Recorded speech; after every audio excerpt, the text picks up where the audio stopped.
మరి నిన్న assembly affairs minister Sridhar Babu గారు మాట్లాడుతూ మరి వారు నిజంగా వారంటే హై రిగార్డ్స్, అంటే మాకు గౌరవం ఉంటే, ఎందుకంటే గతం నుంచి కూడా వారు అపారమైన అనుభవం ప్రజాక్షేత్రంలో మరి చక్కటి పేరు గడించినటువంటి నాయకుడిగా శ్రీధర్ బాబు గారికి క్రెడిబిలిటీ ఉన్న నాయకుడిగా మేము భావిస్తాం. కానీ వారు నిన్న మాట్లాడిన మాటలతోని వారి క్రెడిబిలిటీని కోల్పోతా ఉన్నారు.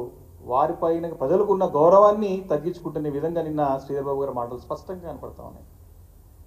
హైకోర్టు ఇంత స్పష్టంగా కేటగిరికల్గా తీర్పునిస్తే దీన్ని కంప్లీట్ చదువుతాం, మాకు అయినా సమయం 4 వారాల్లో పట్టు ఇవ్వాలని కోర్టు క్లియర్గా చెప్తే 10 షెడ్యూల్లో మాకు టైం ఏం లేదు, టైం ఫ్రేమ్ ఏం లేదు, యాక్షన్ తీసుకోవాలని ఏం లేదు, వారాలు ఉంటాయా, సంవత్సరాలు ఉంటాయా, మరి నెలలు ఉంటాయా, సంవత్సరాలు ఉండాల్సిన టైం లిమిట్ ఏమి లేదు మాకు అని చెప్పేసి శ్రీధర్ బాబు గారు మాట్లాడడం ఆశ్చర్యాన్ని కలిగించింది.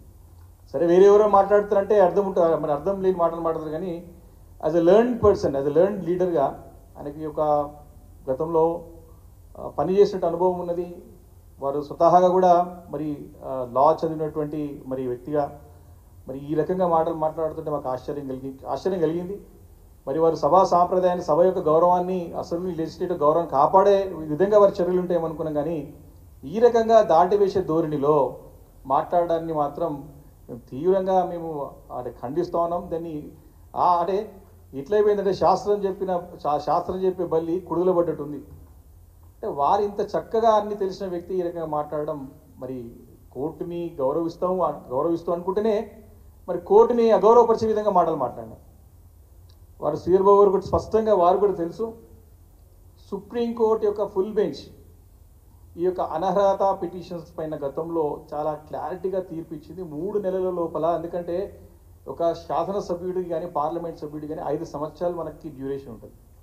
సంవత్సరాల కొద్దీ మీరు దీన్ని కాలయాపన చేస్తే స్పీకర్ గారు, any speaker like parliamentary speaker కానీ అసెంబ్లీ స్పీకర్ కానీ దీనిలో ఎక్కడ న్యాయం జరుగుతుంది, ఎక్కడ మరి సరిదిద్దే ఒక అవకాశం ఉంటుందని చెప్పి సుప్రీంకోర్టు ఫుల్ బెంచ్తో పాటు చీఫ్ జస్టిస్ కూడా మరి కాన్స్టిట్యూషనల్ బెంచ్ కూడా దీన్ని కన్ఫర్మ్ చేసిన సంగతి పదే చాలా సందర్భాల్లో చూసాం. వారు కూడా తెలుసు. ఈరోజు చట్టం ఈరోజు అమల్లో ఉంది. హైకోర్టు కూడా సుప్రీంకోర్టు ఒక తీర్పు మాకు మార్గదర్శకం, దాని అనుగుణంగా ఈ తీర్పునిస్తున్నామని చెప్పారు.